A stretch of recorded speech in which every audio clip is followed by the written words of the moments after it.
क्या NEET paper leak मामले में अब सुप्रीम कोर्ट सख्त रुख अपना चुका है? क्या एनटीए पर अदालत की नाराजगी भविष्य में बड़े बदलाव का संकेत है? और क्या मेडिकल प्रवेश परीक्षा कराने वाली व्यवस्था में अब बड़ा सुधार होने वाला है? क्योंकि सुप्रीम कोर्ट ने सुनवाई के दौरान ऐसी टिप्पणी की है जिसने लाखों छात्रों और पूरे शिक्षा तंत्र के बीच नई बहस छेड़ दी है। तो पूरी खबर क्या है, चलिए जानते हैं। नमस्कार, द हिंदी टॉप देख रहे हैं आप और मैं हूं आपके साथ जानिसार खान। दरअसल नीट पेपर लीक मामले को लेकर के घमासान लगातार जारी है और अब यह मामला एक बार फिर सुप्रीम कोर्ट में पहुंच गया है, जहां सुनवाई के दौरान आपको बता दें कि शीर्ष अदालत ने राष्ट्रीय परीक्षा एजेंसी यानी कि एनटीए को लेकर के कड़ी टिप्पणी की है।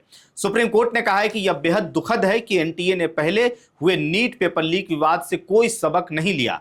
अदालत ने यह भी कहा कि यह मामला पहले भी उसके सामने आ चुका है और उस समय सुधार के लिए निगरानी समिति बनाई गई थी, जिसकी सिफारिशों को स्वीकार भी किया गया था। इसके बावजूद दोबारा ऐसे विवाद सामने आना चिंता की बात है। बता दें कि जस्टिस पीएस नरसिम्हा और जस्टिस आलोक आराधे की पीठ इस मामले की सुनवाई कर रही थी, जहां अदालत ने केंद्र सरकार, एनटीए और सीबीआई से जवाब मांगा है।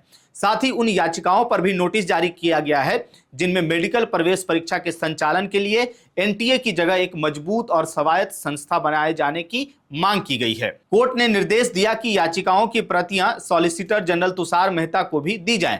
वहीं सुनवाई के दौरान सुप्रीम कोर्ट ने एनटीए को निर्देश दिया कि वह गुरुवार तक एक हलफनामा दाखिल करे और बताए कि 2024 में अदालत द्वारा दिए गए निर्देशों और समिति की सिफारिशों के अनुपालन में अब तक क्या क्या कदम उठाए गए हैं। अदालत ने स्पष्ट कहा कि वह जानना चाहती है कि सुधार लागू करने के लिए वास्तव में क्या कार्रवाई हुई और उन सिफारिशों को जमीन पर कैसे उतारा गया।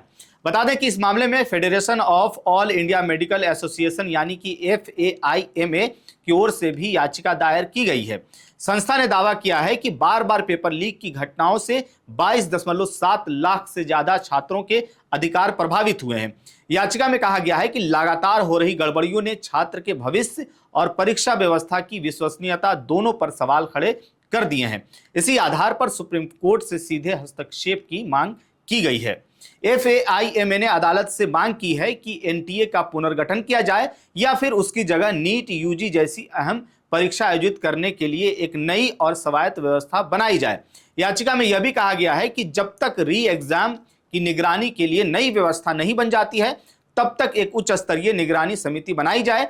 इस समिति में सुप्रीम कोर्ट के रिटायर्ड जज, साइबर सुरक्षा विशेषज्ञ और फोरेंसिक वैज्ञानिकों को शामिल करने का सुझाव दिया गया है, ताकि भविष्य में डेटा लीक या परीक्षा से जुड़ी किसी भी तरह की गड़बड़ी को रोका जा सके। वहीं आपको बता दें कि सुप्रीम कोर्ट ने इस दौरान भारतीय अंतरिक्ष अनुसंधान संगठन यानी इसरो के पूर्व प्रमुख के राधाकृष्णन की अध्यक्षता वाली समिति को भी निर्देश दिया कि वह एनटीए के कामकाज में सुधार और अदालत के निर्देशों के पालन को लेकर के उठाए गए कदमों की विस्तृत जानकारी दे। बता दें कि मेडिकल पाठ्यक्रमों में प्रवेश के लिए आयोजित नीट यूजी परीक्षा 3 मई को हुई थी, लेकिन पेपर लीक के आरोप सामने आने के बाद 12 मई को परीक्षा रद्द कर दी गई थी। फिलहाल इस पूरे मामले की जांच सीबीआई कर रही है और लगातार नए पहलुओं की जांच की जा रही है। अब ऐसे में सवाल बड़ा यही है कि क्या एनटीए की कार्यप्रणाली में अब बड़ा बदलाव होगा?